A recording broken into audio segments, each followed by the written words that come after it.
आधे घंटे के सफ़र के बाद वो दोबारा डेरे पर मौजूद था। उसने कार का दरवाज़ा बंद किया और अपनी निस्वारी आंखों से चश्मा उतारता अपने ऑफिस में दाखिल हुआ।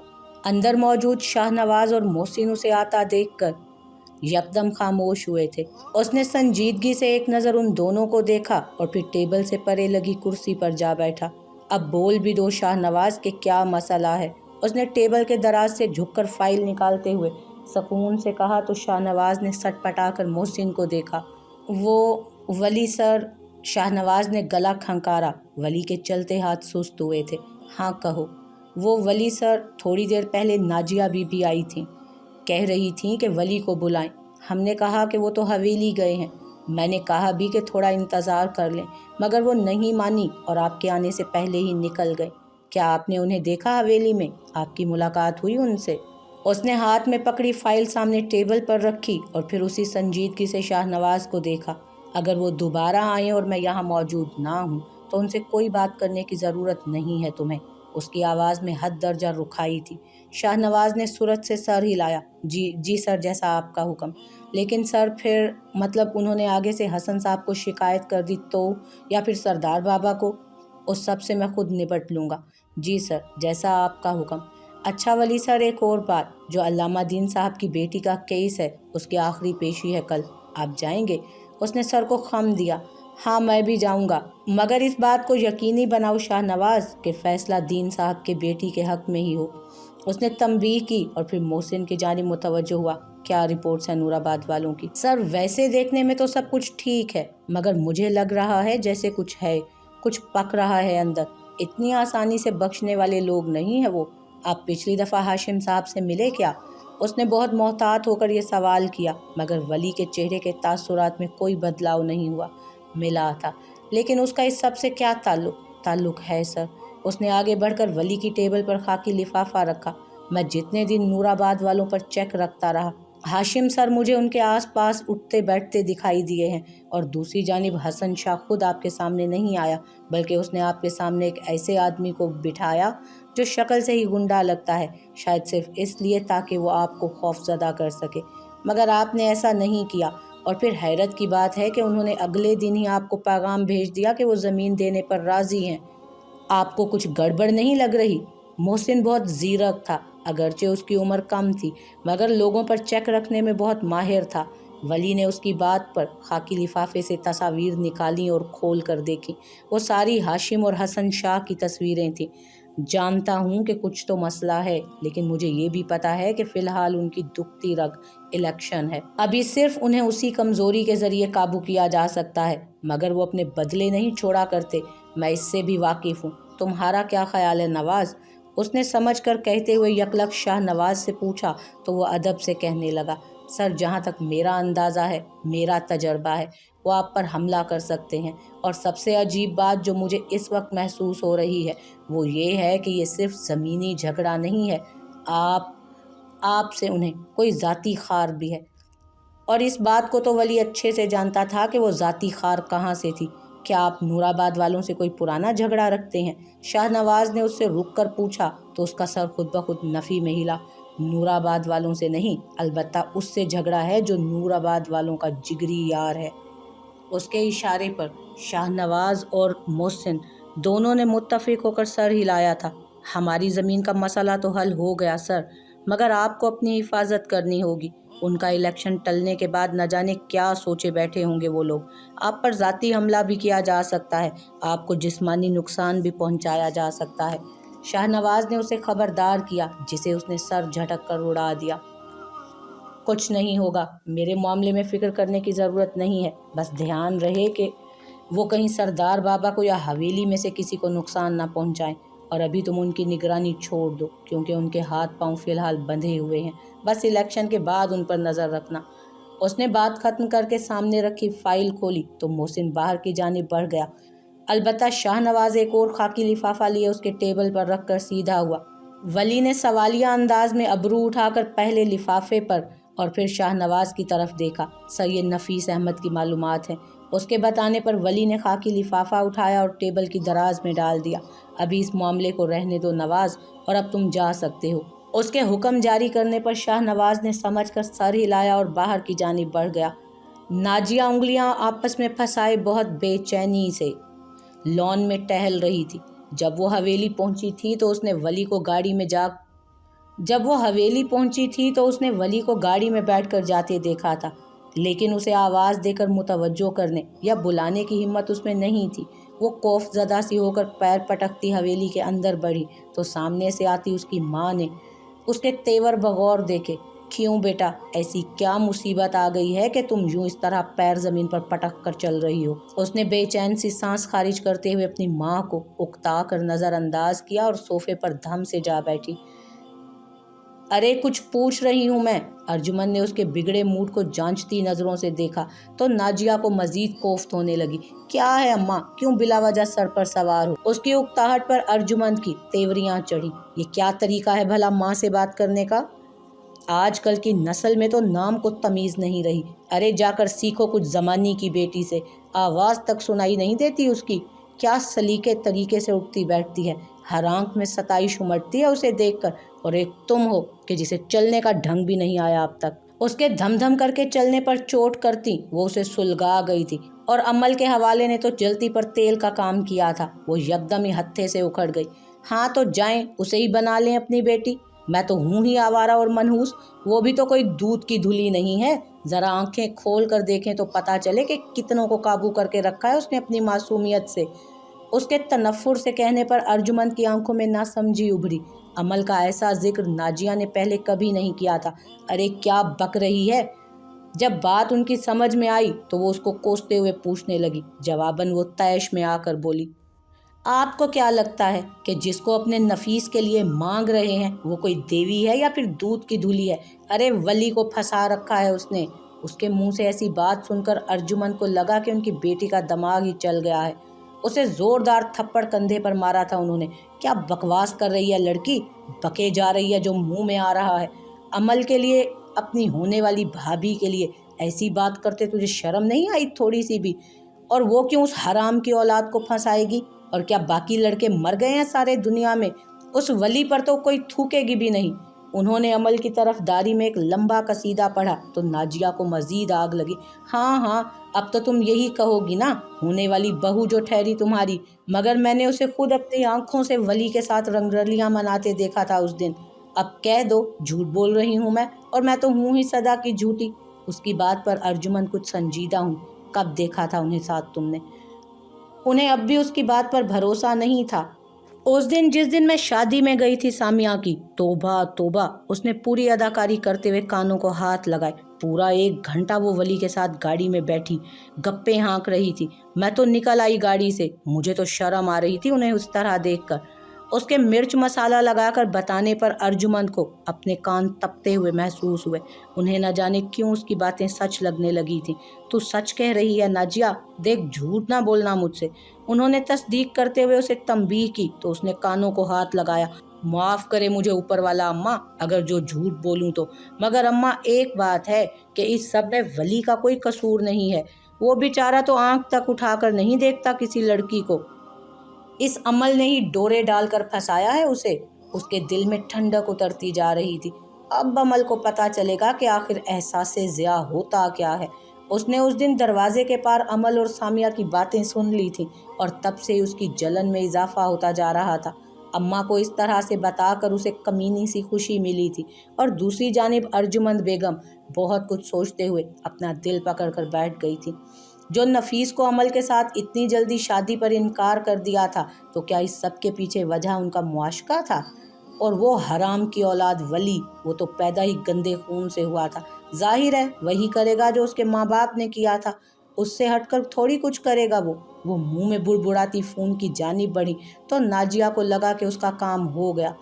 اب وہ بتائے گی اپنی بڑی جٹھانی کو، اور اس طرح بات پورے خاندان میں پھیل جائے گی۔ اور عمل، اس کے چہرے پر گھٹیا مسکراہٹ ابھری، وہ کہیں کی نہیں رہے گی۔ پھر ولی صرف میرا ہوگا، صرف اور صرف میرا۔ کچھ دن پہلے کی بے چینی اس پر سے چھٹ گئی تھی، اور اب وہ خود کو بہت تازہ دم محسوس کر رہی تھی۔ رات کی پھیلتی سیاہی میں عجیب سی گھٹن اترنے لگی تھی۔ وہ ڈیرے سے کچھ دیر پہلے ہی گھر واپس آیا تھا، اور اس کے بڑھتے قدم अपने लॉन से मुتصل कमरे की जानिब थे। लाउंज में अजीब तरह सा रश हो रहा था। उसकी नज़र सोफ़ों के दरमियान हल्का बनाए बैठी लड़कियों पर पड़ी जो ढोलक दरमियान में रखे बजा रही थी। ऊपर सोफ़े पर बीजान और निगार बेगम बैठी थी। किचन से लवाजमात की ट्राली घसीट कर लाती नूरा पर उसकी नज़र पड़ी तो वो चौंक कर सीधा हुआ। अमल उसी स्याह जोड़े में मलबूस मगन सी नूरा से बातें कर रही थी। उसने संजीदगी से बगैर किसी से कोई बात किए रुख अपने कमरे की जानिब मोड़ा था। उसे औरतों के रश से उलझन होती थी। कमरे में आकर उसने शानों पर धरी भूरी शॉल को उतार कर सोफ़े पर डाला और वहीं सोफ़े पर बैठ गया। फिर झुककर अपने पैरों को पेशावरी चप्पलों से आज़ाद किया। बालों में हाथ फेरता वॉशरूम की जानिब बढ़ा। जब वापस आया तो उसकी आस्तीनें बाजू तक चढ़ी हुई थी, बाजू कोहनियों तक गीले हो रहे थे। उसने जाए नमाज डाला और नियत बांधकर खड़ा हो गया। उसी पल नूरा ने दस्तक देकर उसके कमरे में झांका था। वो उसे नमाज पढ़ता देखकर वापस पलटने लगी तो अमल से टकरा गई। क्या हुआ, वली साहब खाना नहीं खा रहे? उसने अधखुले दरवाजे से कमरे में झांका तो उसे वली रकू में झुकता नजर आया। उसका दिल बेख्तियार होकर उसकी जानिब हमकने लगा तो उसने सर झटक कर जल्दी से दरवाज़ा बंद किया और नूरा को कहा कि कुछ देर बाद आकर उससे खाने का पूछ जाए। नूरा उसी के साथ वापस पलट गई थी। कुछ देर बाद वली ने अपनी नमाज से सलाम फेरा और बगैर दुआ मांगे उठ खड़ा हुआ। इस अरसे में उसने दुआ मांगना ही छोड़ दी थी। उसे अपने लिए अमल भी नहीं चाहिए थी और उसे अपने साथ अजाब में वो नहीं डालना चाहता था। जाए नमाज लपेट कर सोफ़े पर डालता वो कमरे से बाहर आया और लॉन की जानिब कदम बढ़ा दिए। अंदर आते बख्तियार से उसका सामना हुआ था और उसे देखते ही जो तल्ख तबस्सुम बख्तियार के चेहरे पर उभरा वो वली की पेशानी शिकन आलूद करने के लिए काफ़ी था। तो जनाब ने अपने पंजे इस हवेली में कुछ और गाड़ लिए हैं, आगा जान के चंद काम करके, उनकी जूतियाँ सीधी करके जो तुम इस हवेली में अपनी जगह बनाना चाहते हो ना वली, उससे मुझे बेखबर मत समझो। लेकिन एक बात फिर याद रखना मेरी, इस रेशम के घर में तुम टाट के पैबंद की हैसियत से रहोगे हमेशा। शायद किसी ने उसे नूराबाद वाली ज़मीन की कामयाबी से मिल जाने की इत्तला कर दी थी और आगा जान के सामने अपनी हैसियत एक बार फिर सिफर रह जाने पर वो खोल कर रह गया था। वली ने सख्त चेहरा लिए उसे देखा और फिर पलट कर घर में मौजूद हंगामे को, क्या फिर से तुम अपना तमाशा शुरू करना चाहते हो? तमाशा? कौन सा तमाशा? कौन कर रहा है तमाशा? मैं? अपने सीने पर दस्तक देकर उसने पूछा तो वली ने दांत जमाए। ना तो तुम कल के पैदा हुए हो वली और ना मैं। कौन तमाशा कर रहा है और कौन आगा जान को अपने इशारों पर नचा रहा है, ये तो तुम भी जानते हो और मैं भी। मैं तो उनकी औलाद होकर उनका इतना वफादार नहीं हूँ। और तुम तो ठहरे एक मुलाजिम। तुम क्यों इतने फुर्तीले हो गए हो उनकी बीमारी और कमज़ोरी में? उसके जहरखंद लहजे में इस्तफसार करने पर वली के चेहरे पर सर्द सी मुस्कुराहट उभरी। जब कोई अपनी जगह छोड़ देता है ना तो दरअसल वो दूसरों को दावत दे रहा होता है अपनी खाली की गई जगह पुर करने की। मैं तो गैर हूँ, मैंने कभी खुद को इस घर का फ़र्द बनाने की कोशिश भी नहीं की है। लेकिन तुम तो अपने हो, अपना खून हो। तुमने इस सारे अरसे में इस खून का कितना हक अदा किया है? तुमने एक बाप की कितनी जूतियाँ सीधी की हैं? तुमने कब उनके चढ़ते बुढ़ापे में उन्हें कंधा फराहम किया अपना? कभी किया? नहीं। उसने नफ़ी में सर हिलाकर बख्तियार का स्याह पड़ता चेहरा देखा। इस दुनिया में हर चीज़ का नेमुल बदल होता है बख्तियार, और जो ऐसा समझते हैं कि ऐसा नहीं होता वो बकवास करते हैं, धोखा देते हैं खुद को, मगर करते हैं खुद के साथ।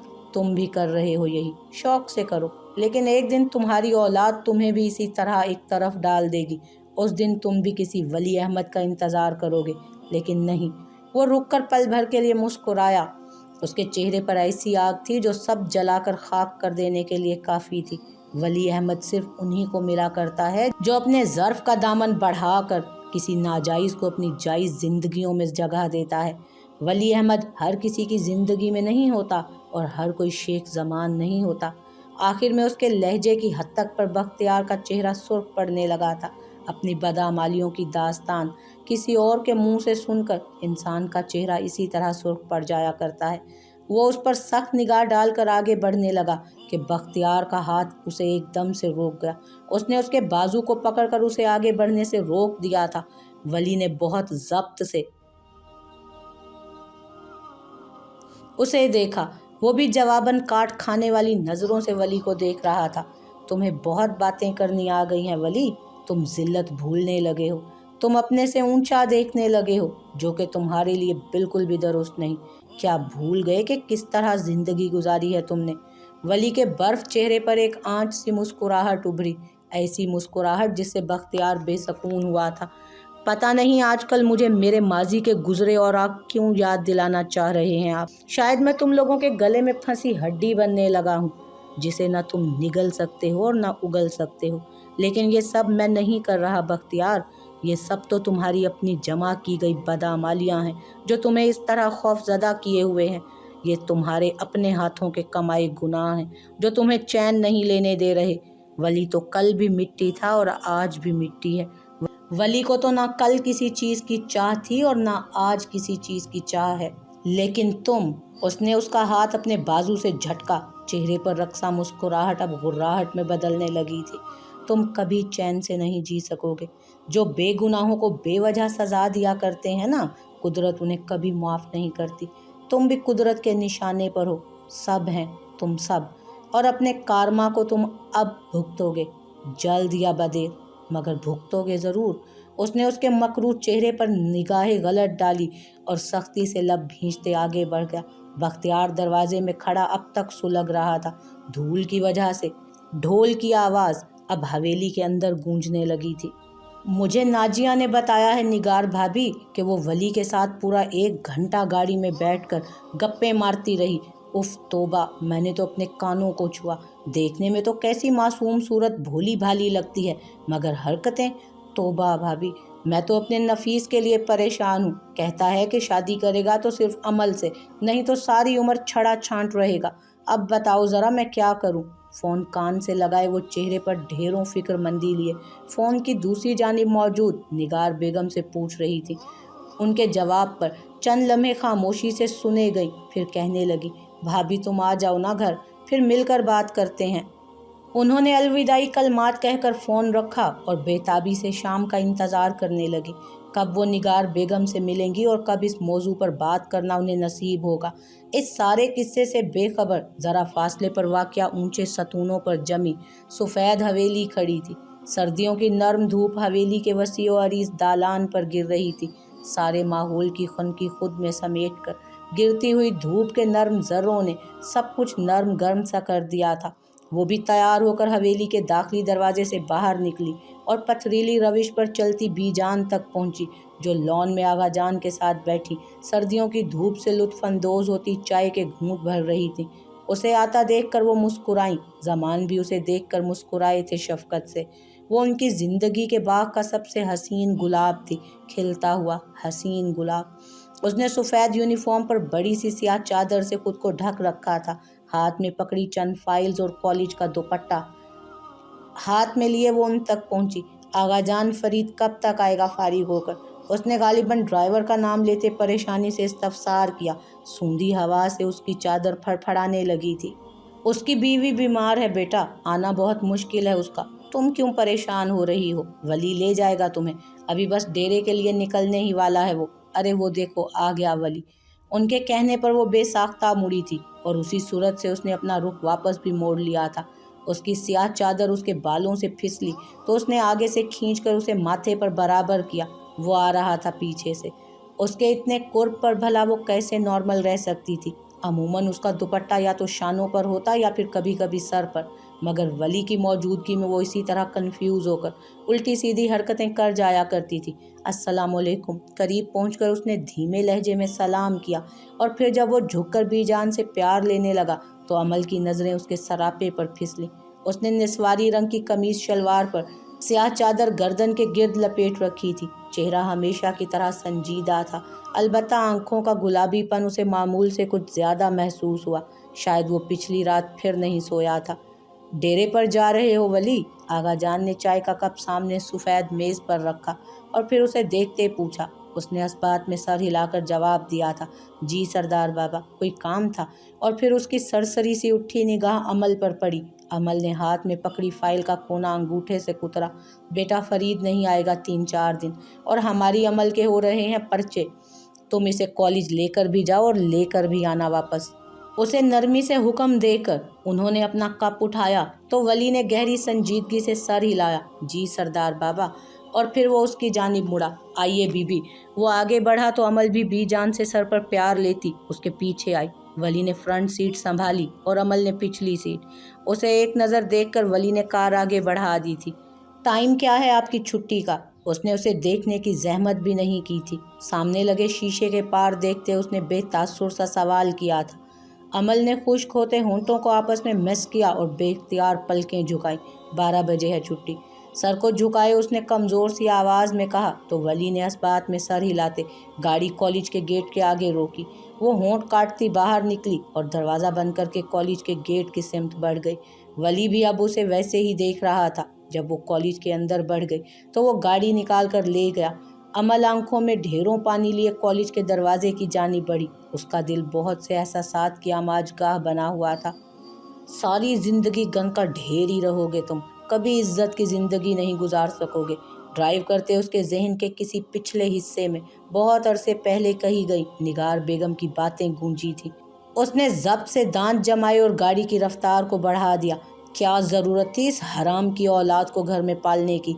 अब जो भी ज़मान के साथ होगा खुद ही भुगतेगा, क्योंकि गंदे खून हमेशा बर्बादी ही लाते हैं। कभी खुशहाली का तसव्वुर नहीं कर सकता इंसान इनके साथ रहते हुए। उसके आसपास शोर बहुत बढ़ गया था। उसे इस शोर में हर एक की आवाज़ सुनाई दे रही थी। वो उन सबको भूला ही कब था। उसने तो इन आवाज़ों के साथ अपना सारा बचपन गुजारा था। उसने इन आवाज़ों से पीछा छुड़ाने की बहुत कोशिश की थी। उसने इस सब से आज़ादी के लिए बहुत एड़ियाँ रगड़ी थी, मगर लोगों के कसे गए फ़िक्रे, उनकी दी गई गालियाँ, उनके मुंह से निकलते बद्दुआओं के सैलाब उसे चैन ही कब लेने देते थे। उसने सकून आखिर देखा ही कब था। उसकी आंखों में अब ज़ब्त के बाइस गहरी सुर्खी उभरने लगी थी। स्टीयरिंग को थामे उसके हाथ मज़ीद सख्त हुए। उसने बेसाख्ता अपनी जलती गर्दन पर हाथ रखा। उसकी गर्दन पर कभी हुसैन अहमद की गिरफ्त बहुत सख्त रही थी। यकायक उसके रुखसार में जलन होने लगी। उस रुखसार पर उसने 12 लोगों के तमाचे सहे थे। उसे वो रात आज भी याद थी जब उसे अंधेरे कबाड़ खाने में डालकर बाहर से दरवाज़ा बंद कर दिया गया था और उस कबाड़ खाने के अंदर राल टपकाता खूनख्वार कुत्ता छोड़ दिया गया था, जिससे लड़ते लड़ते उसने सारी रात गुजारी थी। और अलग सुबह जब उसकी लाश देखने के लिए हुसैन अहमद ने दरवाज़ा खोला तो उसे ज़िंदा देखकर वो दंग रह गया था। उसने वो रात सरवाइव कर लिया था। उसने वो अजाब झेल लिया था। वो छोटे छोटे कदम उठाता अंदर दाखिल हुआ और एक जानिब पड़े मरे हुए कुत्ते को देखा। उसकी गर्दन पर ढेरों ढेर खून बहकर वली के पाँव पे जमा था और वली वो बुत बना बैठा था, जैसे पत्थर का हो गया हो। उसकी आंखों की पुतलियों में कोई जिंदगी बाकी नहीं रही थी। मैंने इसे मार दिया। वो मुझे नोच रहा था, वो मुझे चीर फाड़ देना चाहता था, तो मैंने उसकी जान ले ली। मैंने अपना बदला नहीं छोड़ा। मैं अपना बदला किसी पर नहीं छोड़ूंगा। उसके हाथ में कोई नोकीली चीज़ थी, कोई शीशा था शायद, जिसे उसने अपनी मुट्ठी में दबा रखा था। खून की चंद बूंदें उसकी बंद मुट्ठी से टपक कर नीचे कच्ची ज़मीन में जज्ब हुई तो उसने साकित पुतलियां झपक कर चेहरा ऊपर उठाया कि हुसैन अहमद को देखा। फिर तुम बहुत जालिम हो वली, बहुत बड़ा सर्वाइवल हो तुम। तुम्हें कभी कोई आग नहीं जला सकेगी, क्योंकि तुम खुद आग हो, खुद एक अजाब हो तुम, और अजाब अजाब को नहीं काटा करता। क्या मेरे लिए काम करोगे? उसके कहने पर उसकी निस्वारी आंखों में खून उतरा। वो महज एक 14 साल का लड़का था, दुबला पतला सा, मगर उसकी आंखों में जलती आग हुसैन अहमद को बहुत मुतासिर किया करती थी। मैं कभी तुम्हारा काम नहीं करूँगा, कभी तुम्हारे लिए काम नहीं करूँगा। मैं तुम पर कभी थूकूंगा भी नहीं। एक जन्नाटेदार चांटा उसे पड़ा तो वो बेख्तियार एक जानिब को लुढ़का। उसे खांसी आई। गहरे गहरे सांस लेते उसने चेहरा दोबारा हुसैन की जानिब घुमाया था। उस रात मस्जिद के दरवाजे पर तुम्हें डालने के बाद तुम्हारी माँ को मैंने इसी कुत्ते के हवाले किया था, और इस वफादार ने मुझे मायूस नहीं किया वली। लेकिन तुमने साबित कर दिया कि तुम मेरा ही खून हो, मुझसे ही पैदा हुए हो।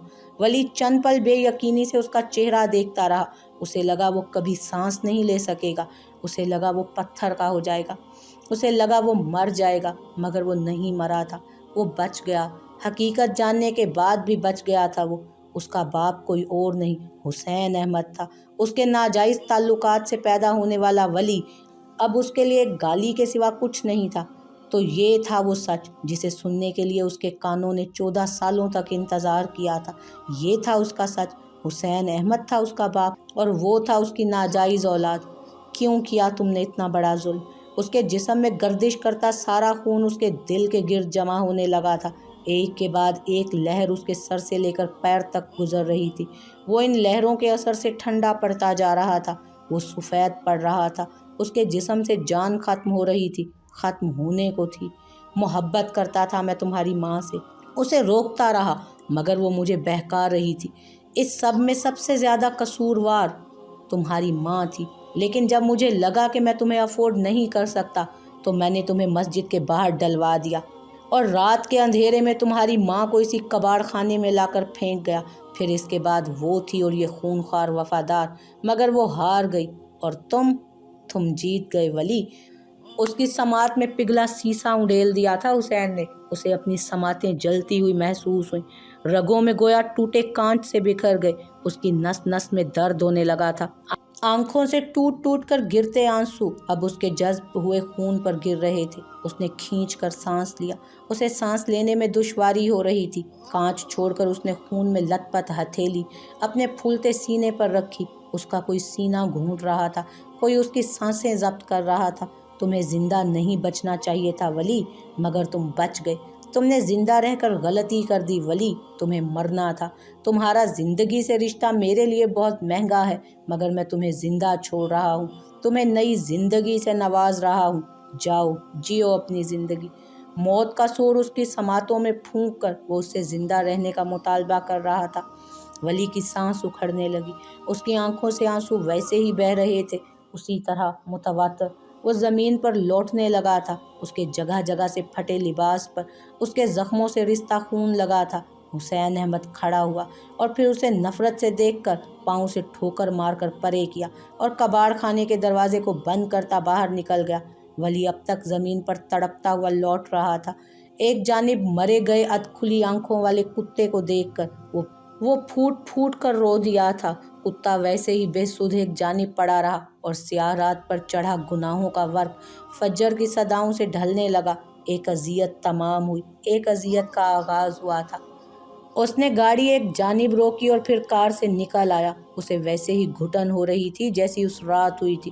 اس نے اپنی آنکھوں پر ہاتھ رکھا تو اسے اندازہ ہوا کہ اس کی آنکھیں گیلی تھیں۔ اس نے چونک کر چہرے پر ہاتھ پھیرا تو اسے اندازہ ہوا کہ اس کا سارا چہرہ ہی بھیگا ہوا تھا۔ یہ کب ہوا؟ اسے تو خبر ہی نہیں ہوئی کہ وہ رو رہا تھا۔ وہ کیوں رو رہا تھا نہیں جانتا تھا، مگر وہ بس رونا چاہتا تھا۔ اس کے اندر برسوں سے جمے آنسو عمل کی نرم سی محبت میں پگھلنے لگے تھے۔ برف سا ولی اس کی محبت میں قطرہ قطرہ پگھل رہا تھا۔ اس نے اپنے دائیں ہاتھ کی ہتھیلی سیدھی کر کے نگاہوں کے سامنے کی۔ اس ہتھیلی پر آج بھی اس زخم کا گہرا نشان تھا، مگر اس کے تو سارے جسم پر نشان تھے، اور جو نشان اس کی روح پر تھے اس کا تو اندازہ کرنا اس نے کب سے چھوڑ دیا تھا۔ وہ اسے کبھی نہیں ملے گی، وہ کبھی اس کی نہیں ہو سکے گی، وہ اسے اپنے قریب کبھی نہیں آنے دے گا۔ اور یہی باتیں سوچ کر اس کے دل سے خون رسنے لگا تھا۔ گلابی پڑتی آنکھوں پر اس نے بازو رکھا اور خود کو رونے سے روکا۔ اس کے گلے میں آنسوؤں کا گولا سا پھنس رہا تھا۔ جب ضبط کے باعث اس کا گلا دکھنے لگا تو اس نے گہرے گہرے سانس لے کر خود کو نارمل کیا۔ اس کے اندر پھر سے ٹوٹے کانچ بکھرنے لگے تھے اور ولی اپنی بکھری ذات کو سمیٹتا ہانپنے لگا تھا۔ ولی تھکنے لگا تھا، ولی احمد تھک گیا تھا۔ دوسری جانب اپنے تاریک کمرے میں نرم سے بستر پر چت لیٹا حسین چھت کو تکتا مسکرا رہا تھا۔ اس چہرے پر آج بھی وہی شفافیت تھی جو اس رات قائم تھی۔ یہ وجود آج بھی اتنا ہی سرد تھا جتنا کہ کئی سال پہلے تھا۔ اس وجود پر آج بھی سرد موری کا وہی خول چڑھا تھا جو بہت برس پہلے تھا۔ حسین آج بھی وہی تھا، مگر ولی وہ ہر دفعہ کی طرح ٹوٹ کر بکھرا تھا۔ ہر رات اپنے ماضی کے زخموں کو ادھیڑتا ولی جانتا تھا کہ وہ کبھی نارمل نہیں ہو سکے گا، اور اب کبھی زندگی کو وہ نہیں جی سکتا تھا۔ اس پر زندگی حرام تھی، اور جس سے اس نے زندگی سے بڑھ کر محبت کی تھی اس کا ساتھ تو خیر ویسے بھی اس کے لیے حرام کر دیا گیا تھا۔ اس نے نم آنکھوں کو بے دردی سے رگڑا اور گاڑی کی جانب چلا آیا۔ دروازہ زور سے بند کیا اور کار حسین احمد کی حویلی کو جاتے راستے پر ڈال دی۔ اس نے اتنے سال سے طاقت جمع کی تھی، اب بھی وہ یہی کر رہا تھا۔ ایک ہی مقصد تھا اس کا، حسین احمد کو قتل کرنا۔ ڈرائیو کرتے اب اس کے چہرے پر ویسی ہی شفافیت تھی جو حسین کے چہرے کا خاصہ تھی۔ وہ اب تک زندہ ہی اس لیے رہا تھا تاکہ حسین احمد کو اپنے ہاتھوں سے مار سکے۔ وہ ایسا ضرور کرے گا، بھلے ہی اس کے بعد اسے پھانسی ہو جائے۔ اسے اپنی کوئی پرواہ نہیں تھی، اسے اپنی ذات سے کوئی غرض نہیں تھی، اسے بس حسین کا سر چاہیے تھا، اور جب تک وہ اسے اپنے ہاتھوں سے قتل نہیں کر دیتا اسے کسی طور چین نہیں آنا تھا۔ اس کے جمے دانت اور کنپٹی کو جاتی ابھرتی رگیں غصے سے پھڑک رہی تھی۔ کوئی اسے دیکھتا تو ڈر جاتا، یہ تو ولی وہ تھا ہی نہیں، یہ تو کوئی اور شخص تھا۔ گاؤں کی کچی سڑک پر دوڑتی گاڑی ہر لمحے سفید حویلی کے قریب ہوتی جا رہی تھی۔ آتے وقت قدموں کی خوفناک دھمک کوئی بھی محسوس کر سکتا تھا۔